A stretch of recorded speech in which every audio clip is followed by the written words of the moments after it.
Les commandements que Dieu a donnés à Moïse il y a bien longtemps ne doivent pas rester pierre morte, vénérée par des esprits irréfléchis. Pierre morte! Et table de la loi, pierre morte! Que veux-tu dire? La pierre est ce sur quoi la loi est écrite. Mais la loi elle-même est vivante. Et les choses vivantes ne changent pas constamment.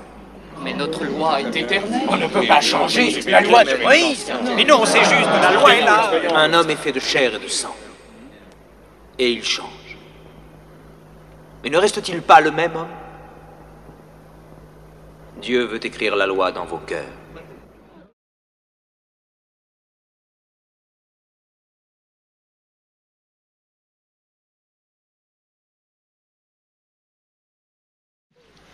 Le royaume des cieux est comme un trésor caché dans un champ. Celui qui l'a trouvé n'en dit rien. Et dans sa joie, il vend sans réfléchir tout ce qu'il a pour acheter ce champ. C'est comme un marchand qui cherche de belles perles. Il trouve un jour une perle de grande valeur et il vend tout ce qu'il a pour avoir cette perle.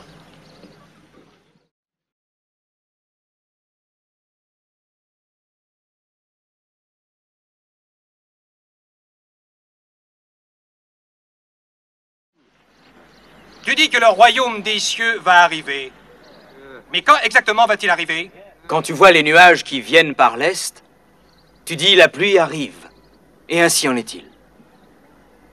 Par contre, si le vent du désert se lève, tu dis il va faire chaud. Et ainsi en est-il. Chacun de vous sait lire les signes de la terre et du ciel.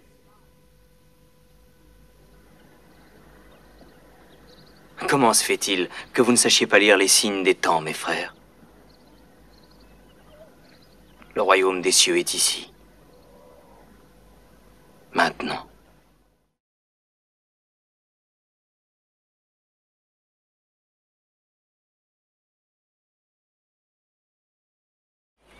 Ne vous amassez pas des trésors sur la terre, où la teigne et la rouille détruisent, et où les voleurs percent et dérobent. Mais amassez-vous des trésors dans le ciel, car là où est ton trésor, là aussi sera ton cœur.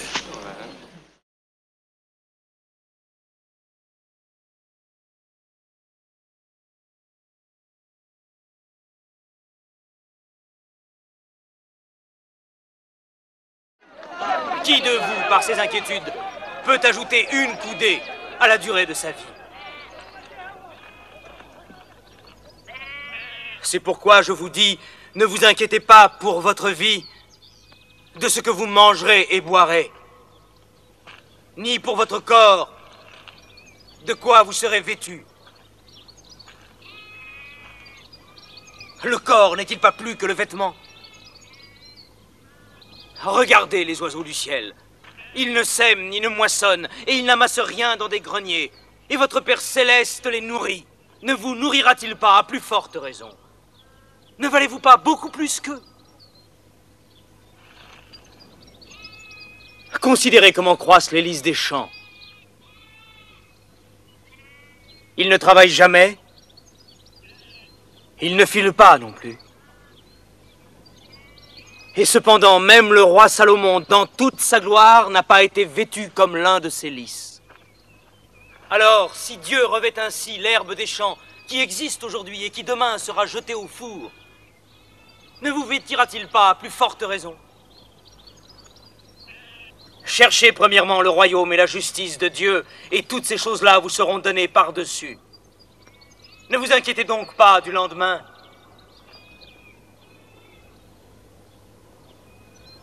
Parce que le lendemain aura soin de lui-même.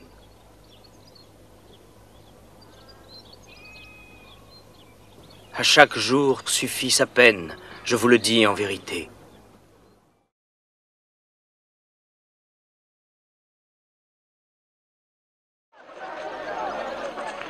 Maître, veux-tu me dire ce que je dois faire pour hériter la vie éternelle?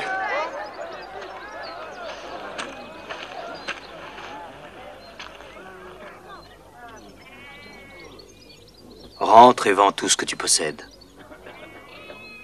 Et donne l'argent aux pauvres. Et tu auras un trésor dans les cieux. Puis viens et suis-moi. Quoi? Que je vende tout? Que je vende tout ce que je possède? tout ce que mon père a acquis avec tant de peine? Oui, tout ce que tu as. Tu ne peux pas servir deux maîtres. Dieu et maman.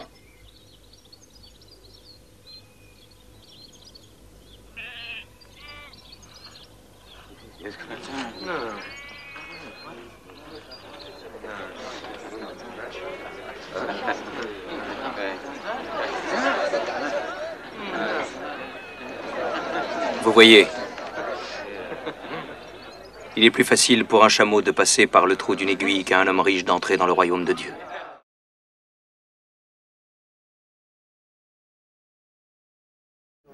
Nous avons entendu dire que tu guéris des malades pendant le sabbat. Voudrais-tu que notre peuple ne se repose plus ce jour-là? Si l'un de vous ne possédait qu'une seule brebis et qu'elle tombe le jour du sabbat dans une fosse, n'irait-il pas essayer de l'en retirer? Oui, mais... Dieu a fait le sabbat pour l'homme et non l'homme pour le sabbat.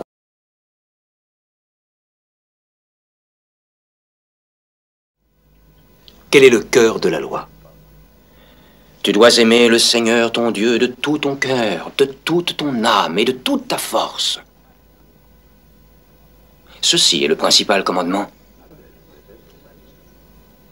Tu as bien dit.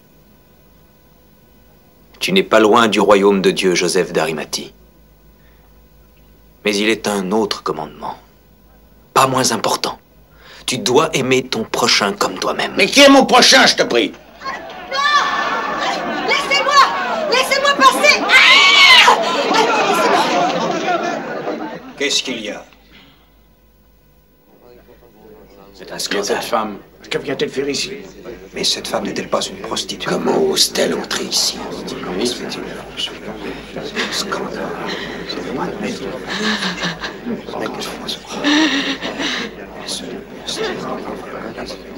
Elle le souille.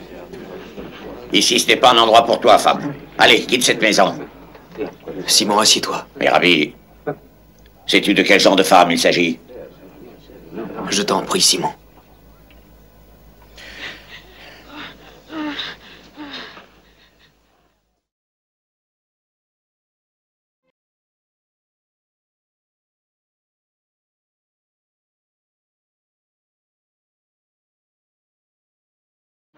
Ne prenez rien pour le voyage, ni sac, ni pain, ni argent. Dans quelque ville ou village que vous vous trouviez, informez-vous s'il s'y trouve quelqu'un digne de vous recevoir et restez avec lui. Lorsqu'on ne vous recevra pas et qu'on n'écoutera pas vos paroles, secouez la poussière de vos pieds et sortez de cette ville. Sodome et Gomorrhe, au jour du jugement dernier, seront traités moins rigoureusement que cette ville. Je vous envoie comme des brebis au milieu des loups. Soyez donc prudents comme les serpents et souples comme les colombes.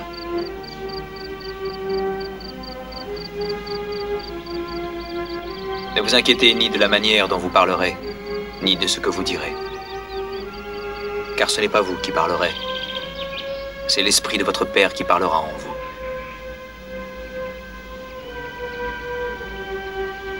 Vous avez reçu gratuitement. Donnez gratuitement.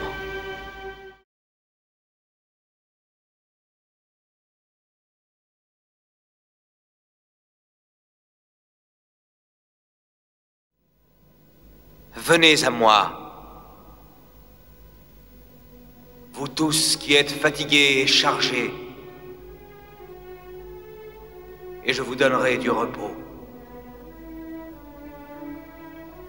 Venez, vous qui êtes bénis de mon Père,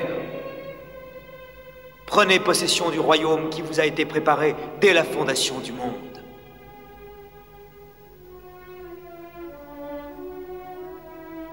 Car j'ai eu faim, et vous m'avez donné à manger. J'ai eu soif, et vous m'avez donné à boire. J'étais nu, et vous m'avez vêtu.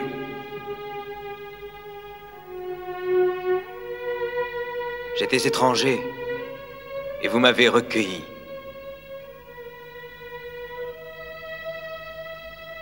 J'étais un prisonnier, et vous êtes venus vers moi. J'étais malade, et vous m'avez visité. Vous vous demandez, quand avons-nous fait cela pour toi? Et je vous réponds,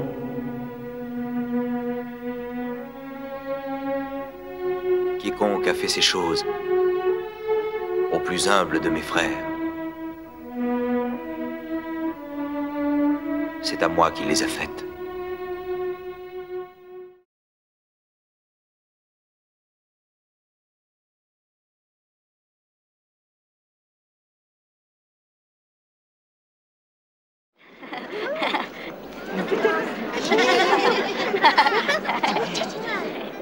Il était une fois un père qui avait 2 fils.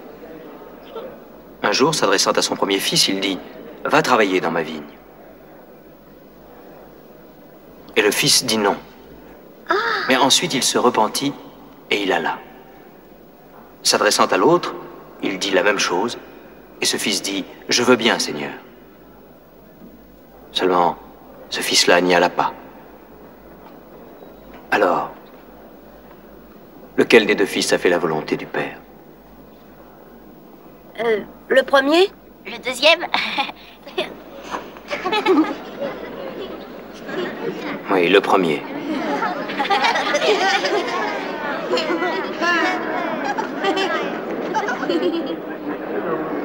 Et que signifie cette parabole? C'est qu'il y a ceux qui croient être dans la voie droite parce qu'ils disent oui à Dieu, mais ils ne font pas sa volonté.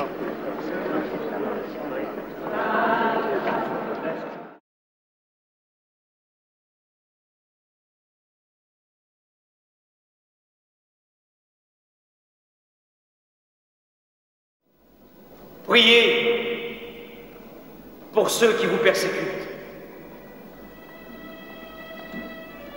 Si vous aimez seulement ceux qui vous aiment, quelle récompense méritez-vous? Les publicains n'agissent-ils pas de même?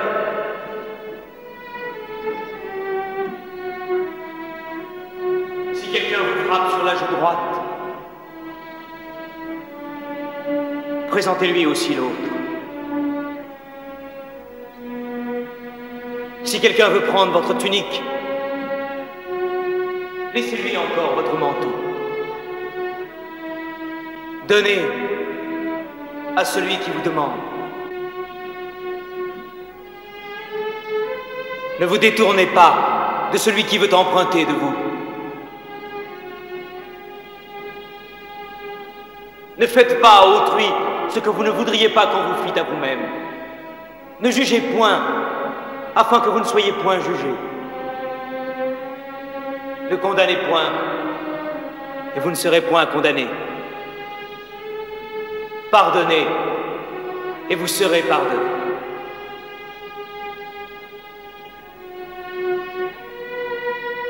Soyez parfaits,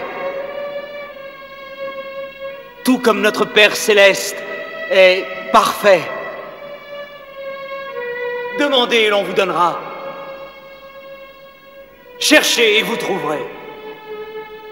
Frappez et l'on vous ouvrira. Car quiconque demande reçoit. Celui qui cherche trouve et l'on ouvre à celui qui frappe.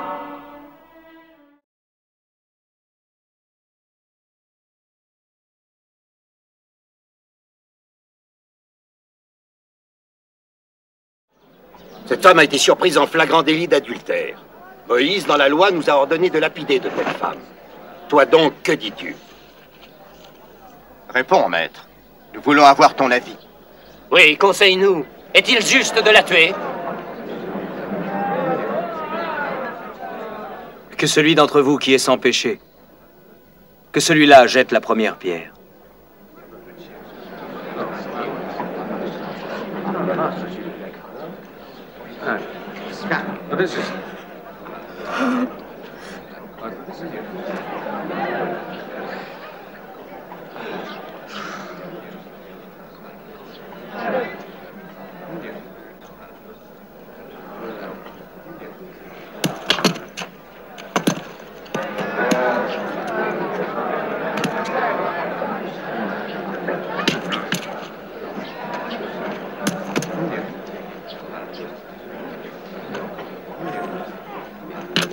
Allez, viens.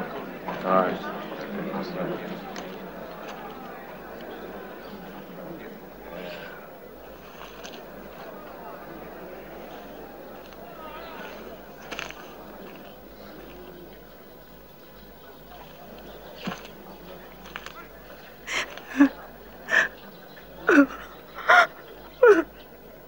Femme, où sont ceux qui t'accusaient?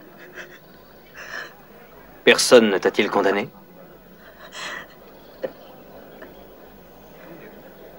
Non. Non, personne. Je ne te condamne pas, moi non plus. Va. Et ne pêche plus.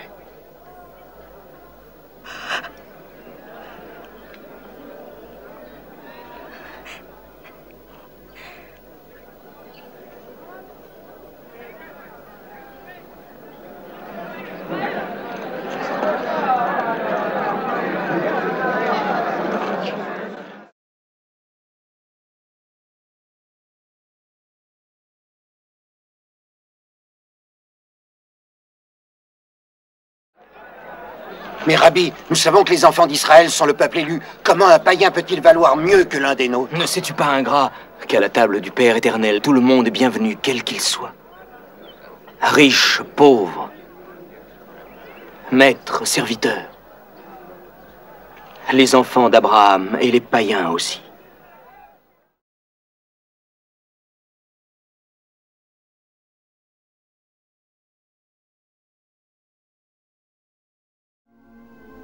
Aimez-vous les uns les autres comme je vous ai aimé.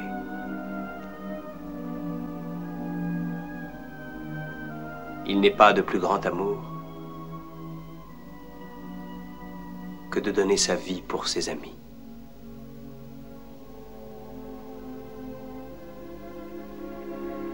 Et si vous vous aimez les uns les autres,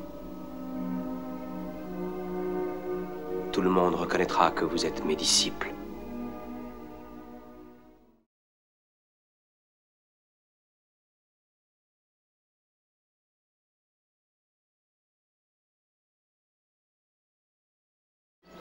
Il faut que tu m'aides à voir la vérité. Alors tu dois savoir, Nicodème, que seul un être né de nouveau peut voir le royaume de Dieu. Un homme né de nouveau? Un homme peut-il entrer dans le sein de sa propre mère une seconde fois? En vérité, ce qui est né de la chair est chair. Et ce qui est issu de l'esprit est esprit.